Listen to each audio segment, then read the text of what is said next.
केला बेचने वाली चुड़ैल। एक बार की बात है, जादूपुर नाम के गांव में करतब दिखाती एक औरत एक रेड्डी के लिए गांव में आती है।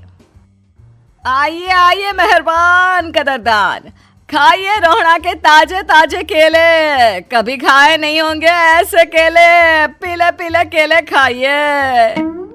ये कहकर रोहड़ा हाथों में 4 केले लिए उन्हें सर्कल में जोर जोर से हवा में उछालती हुई करतब दिखाती है, जिसे देखकर आसपास के सारे बच्चे अपने अपने मम्मी पापा से उस औरत के पास जाने की जिद करने लग जाते हैं।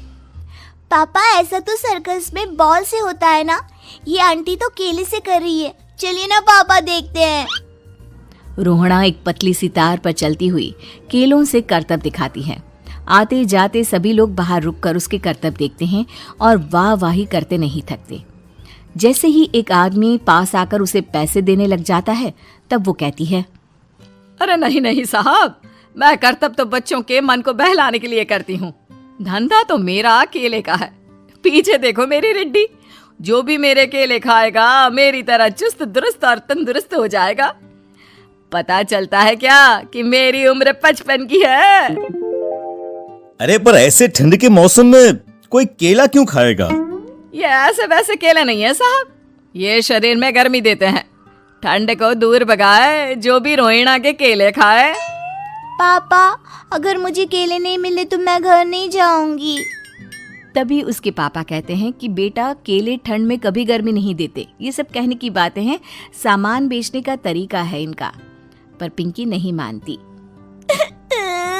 मैं केले खाऊंगी। पिंकी की जिद के आगे नत्थू हार जाता है और उसे केले खरीद कर दे देता है। पिंकी खुश होकर केले घर ले आकर खाती है। अब मैं भी करतब करूंगी, कितना मजा आएगा। जादुई केले।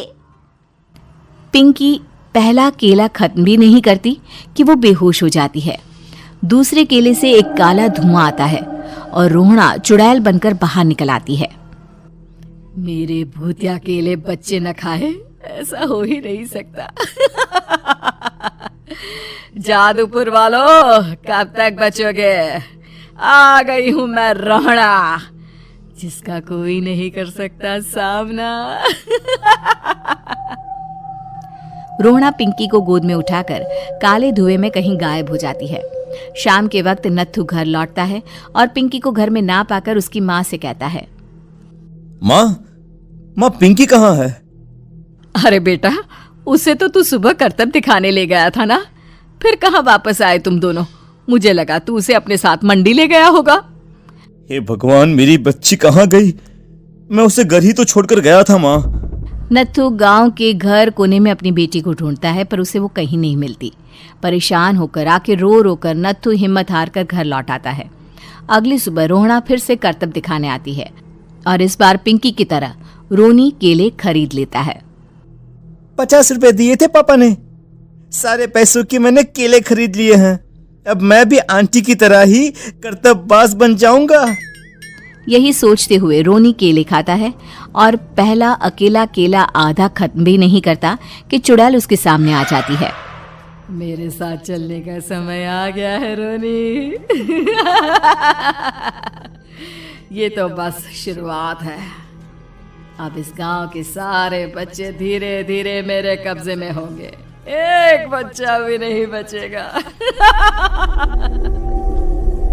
ये कहकर रोना रोनी को गोद में लेकर काले धुएं में अदृश्य हो जाती है। इसके बाद हर रोज गांव में से कोई ना कोई बच्चा गायब होता, पर ऐसा क्यों हो रहा है किसी को भी समझ में नहीं आ पा रहा था। रोज की तरह अपनी बेटी पिंकी की तलाश में नत्थू गांव के एक तालाब के पास बैठा रो रहा था। कहाँ गई मेरी पिंकी? शकुंतला के जाने के बाद एक वही तो मेरा सहारा थी। अरे उसकी आत्मा कोस रही होगी मुझे कि मैं अपनी बच्ची को संभाल भी नहीं पाया। नत्थू ये कहता हुआ रो ही रहा था कि तभी तालाब में से उसे शकुंतला की आवाज सुनाई देती है। कहाँ थी तुम शकुंतला? हमारी बच्ची और सारे गायब हुए बच्चे रोहड़ा के कब्जे में हैं। वो बच्चों को जो केले देती है उससे बच्चे बेहोश हो जाते हैं और उसके कब्जे में आ जाते हैं और वो उन्हें ले जाकर काली दुनिया में ले जाती है। पर वो ऐसा क्यों कर रही है? ये मैं नहीं जानती, पर उस दुनिया का रास्ता मैं आपको बता सकती हूँ। जहां ये नदी खत्म होती है वहां एक केले का पेड़ है, उसके नीचे एक दरवाजा है, वहीं से रास्ता जाता है उस दुनिया का। ये कहकर शकुंतला की आत्मा गायब हो जाती है। गांव के सभी लोग झुंड बनाकर उसी रास्ते से काली दुनिया में चले जाते हैं और वहां देखते हैं कि सारे बच्चे वहां काम कर रहे थे। पापा मुझे ले चलो यहाँ से। पापा पापा। सभी बच्चे अपने मम्मी पापा से लिपट जाते हैं। तो तुम लोग यहाँ तक आ गए? क्यों हमारे बच्चों को पकड़ लिया तूने? तुझे शिकार ही बनाना है तो ले, हम सब आ गए हैं, हमें खा ले। नहीं, मुझे बच्चे चाहिए। मेरे बच्चे के बदले तुम लोगों के बच्चे। क्या मतलब? मैं इसी गांव में रहने वाली एक औरत थी। केले की चोरी के इल्जाम में मेरे बेटे को गांव वालों ने इतना मारा कि वो मर गया। उसी दिन मैंने ठान लिया कि गांव वालों का भी वही हाल करूंगी। कुछ दिन बाद बेटे के चले जाने के दुख में मैं भी मर गई और मेरी भटकती आत्मा एक चुड़ैल बन गई। और फिर मैंने बदला लिया तुम सबके बच्चे छीनकर। बर्दाश्त नहीं कर पाए ना? सोचो मुझ पर क्या बीती होगी। हमें माफ कर दो रोना। पता नहीं ये किसकी गलती थी, पर हम सभी माफी मांगते हैं। हमारी खुशियां लौटा दो, तुम भी तो एक माँ हो। गांव वालों की बात सुनकर रोना का मन पिघल जाता है और वो बच्चों को छोड़ देती है। उसके बाद काली दुनिया बच्चों के लिए जादुई दुनिया बन जाती है। अब कोई भी कभी भी वहां आ जा सकता था।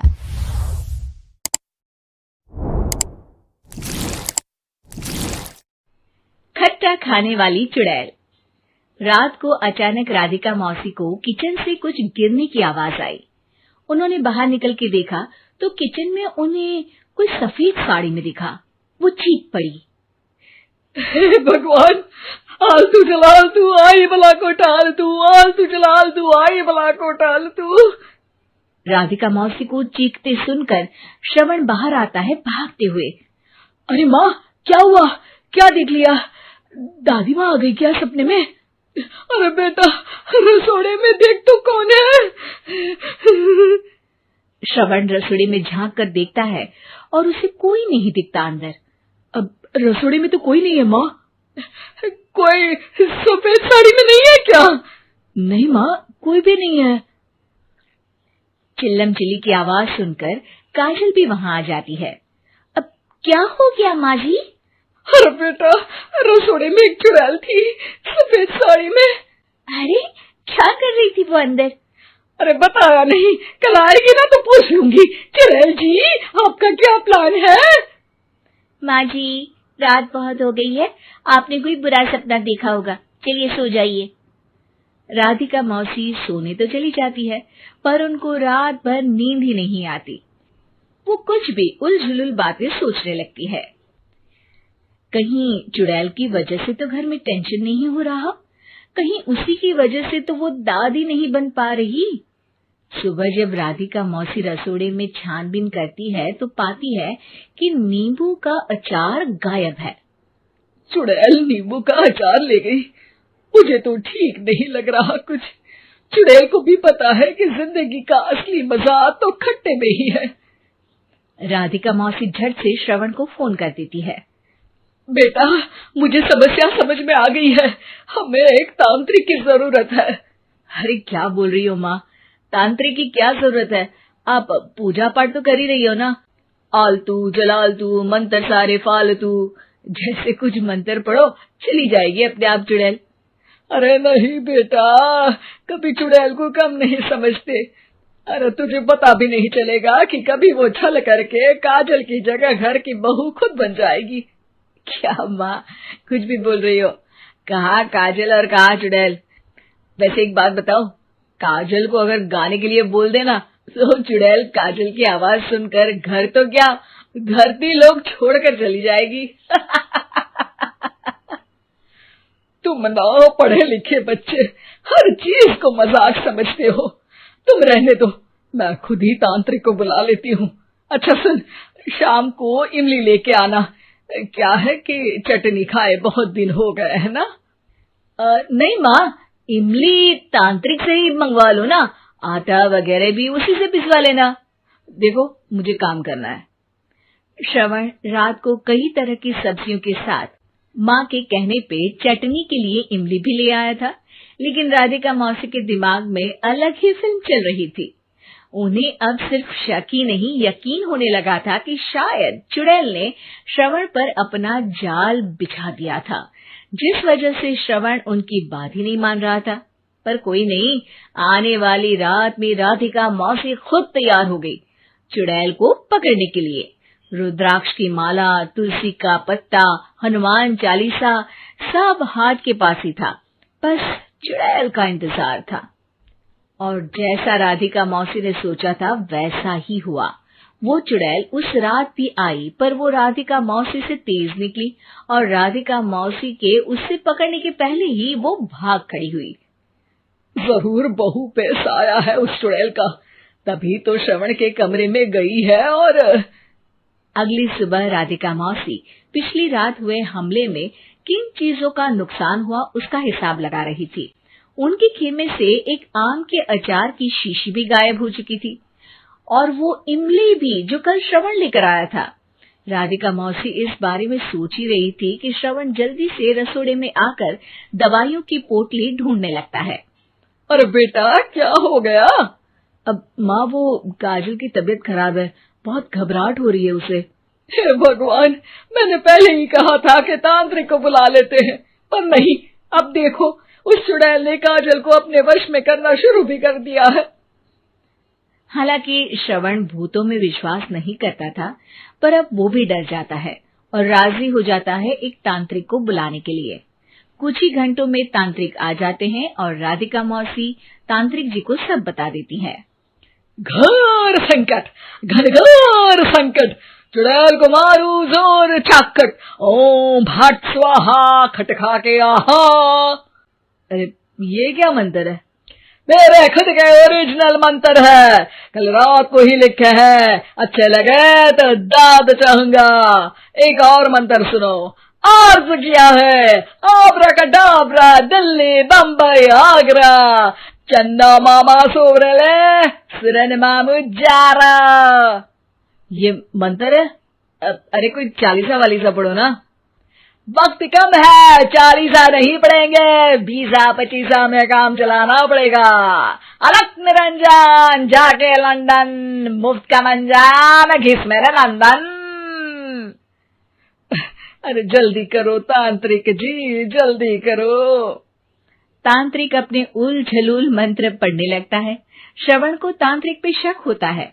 वो अपने एक डॉक्टर दोस्त को कॉल कर देता है ताकि कोई अनहोनी हो तो इमरजेंसी में चीजें मैनेज हो जाए। तांत्रिक धुनी रमाता है, जिसकी वजह से कमरे में काफी धुआं हो जाता है और जिसकी वजह से बहू की घबराहट बढ़ जाती है। अब भागेगी चुड़ैल। हाँ। बहू खांसते हुए धुएं से बचने के लिए बाहर चली जाती है। अरे भाग रही है, भाग रही है। पीछे पीछे श्रवण भी जाता है। बहू एक सोफे पर बैठ जाती है। तभी डॉक्टर दोस्त आ जाते हैं और श्रवण को पानी लाने के लिए कहते हैं। थोड़े चेकअप के बाद डॉक्टर कहते हैं, मेरे हिसाब से जाप का काम पूरा हो गया है। क्या मतलब? अरे कुछ भी नहीं माँ, कोई चुड़ैल नहीं है, खुशखबरी है, अब दादी बनने वाली है। मगर वो सब अचार के डब्बे। श्रवण दोनों अचार के डब्बे अपनी माँ को दिखाता है, जो कि उनके बिस्तर के नीचे छुपे हुए थे। आपने सही बोला था माँ, वो चुड़ैल काजल ही थी जो खट्टा खा रही थी। हमें कल ही पता चला, पर हमने आपको ये तांत्रिक वाला काम करने दिया ताकि आपको भरोसा हो जाए कि भूत वगैरह कुछ होता ही नहीं। अच्छा, ये तो बड़ी खुशी की बात है, पर बेटा मुझे एक झाड़ू तो ला दे। क्यों माँ? ये तांत्रिक का भूत उतारती हूँ मैं। अब तांत्रिक राधा मौसी के डर से घर से भाग निकलता है और राधा मौसी उसके पीछे भागती है। अरे संकट ये घनघोर है, तांत्रिक मुआ चोर है।